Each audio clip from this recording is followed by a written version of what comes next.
Halo Sobat Jetons, kembali lagi dengan Minjets. Hari ini Minjets lagi ada di daerah Muara Angke, di salah satu proyek jet construction yang baru aja dimulai. Nah, prosesnya saat ini tuh seperti apa aja sih, dan kedepannya prosesnya akan seperti apa juga, kita akan tanya-tanyakan ke project manager atau PM dari proyek Muara Angke ini.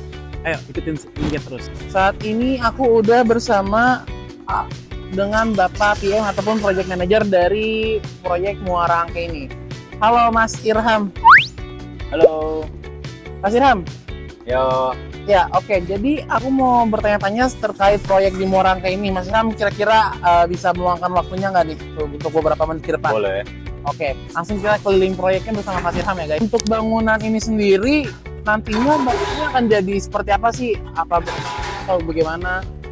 Bangunannya ini itu dari perencanaan ini, plannya itu bangunan yaitu 4 lantai, dan kondisi tersebut ada bangunan existing yang sekarang lagi berjalan. Oh, jadi bangunan akan menjadi 4 lantai dan juga bangunan sebelumnya existing sedang dilakukan pembongkaran. Berarti kan ini lagi pembongkaran. Ini kenapa sih Mas bangunan yang existingnya dibongkar? Kira-kira bangunan existingnya dibongkar itu karena mengingat bangunannya itu strukturnya tidak sesuai dengan apa yang kami rencanakan. Nah, seperti itu. Kita nggak bisa mempertahankan bangunan yang ada, mengingat umur bangunan itu sudah lebih dari 20 tahun. Itu yang pertama. Yang kedua, titik-titik struktur yang kita tentukan di perencanaan itu berbeda dengan yang ada sebelumnya. Oh, oke. Jadi bangunan yang lama atau existing ini dibongkar dikarenakan umur bangunan sudah lebih dari 20 tahun. Betul. Dan juga strukturnya tidak memungkinkan untuk dijadikan bangunan yang baru gitu ya. Betul. Apalagi mengingat ini bangunan 4 lantai. Sedangkan struktur kemarin itu struktur bangunan 2 lantai. Kurang maksimal lah untuk kita pakai. Mas, jadi kan tadi kita membahas nih kenapa rumah ini harus dibongkar. Terus kalau misalnya membongkar rumah yang udah ada atau ini, kira-kira hal apa aja sih yang harus diperhatikan sebelum melakukan pembongkaran gitu? Hal yang diperhatikan itu seperti yang kita lihat di sekeliling ini, rumah tersebut itu diapit oleh 2 rumah lain, rumah tetangganya, beserta rumah yang ada di belakang. Nah, kita harus profesional dalam pembongkaran, karena jangan sampai kita melakukan pembongkaran dan asal-asalan itu berefek ke tetangga, dan itu akan menjadi hal yang rumit bagi kita selaku kontraktor.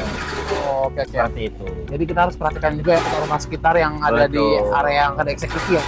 Kita yang membongkar jangan sampai berimbas ke tetangga-tetangga. Jadi kan kita ini sekarang lagi di tahap pembongkaran.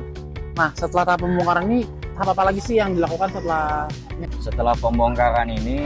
Ya seperti pada umumnya, kita mengukur, memastikan titik-titik sesuai rencana, dan yang utama yang akan kita lakukan itu kita ada penanaman pancang, tapi tidak dengan cara hammer atau press. Kita menggunakan metode stress pile. Itu di beberapa titik untuk fondasi pile cap kita, seperti itu. Dan tak lupa kita pekerjaan boplan untuk memastikan titik tersebut presisi dan akurat. Jadi ini kan sedang tahap persiapan ya? Ya. Apa sih yang membedakan persiapan pembangunan rumah 1 lantai dengan rumah yang bertingkat gitu? Nah, berbicara tentang persiapan rumah 1 lantai dan yang bertingkat, untuk rumah yang tidak berlantai, kita hanya pengecekan untuk dasar tanahnya aja. Nah, utamanya untuk yang bertingkat, yang harus dipersiapkan itu ya yang pertama daya dukung tanah. Karena beban dari 4 lantai ini, itu yang harus diperhitungkan semua agar strukturnya itu tidak terjadi penurunan seperti itu. Makanya dilakukan daya dukung tanah, itu pengujian seperti yang kita lakukan kemarin, itu pengujian sonde untuk melihat daya dukung tanah. Kurang lebih seperti itu. Ada nggak sih hal sepele sebenarnya kelihatannya, tapi itu ternyata penting banget sebelum kita melakukan pembangunan rumah dan melakukan pembongkaran ini? Hal yang sepele, ya ini yang terjadi sekarang.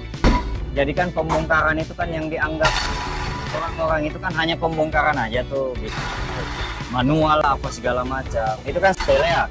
Tapi efeknya itu lumayan karena ketika kita ngasal bongkar, efeknya itu ke tetangga lah, efeknya bisa menimpa kita sendiri.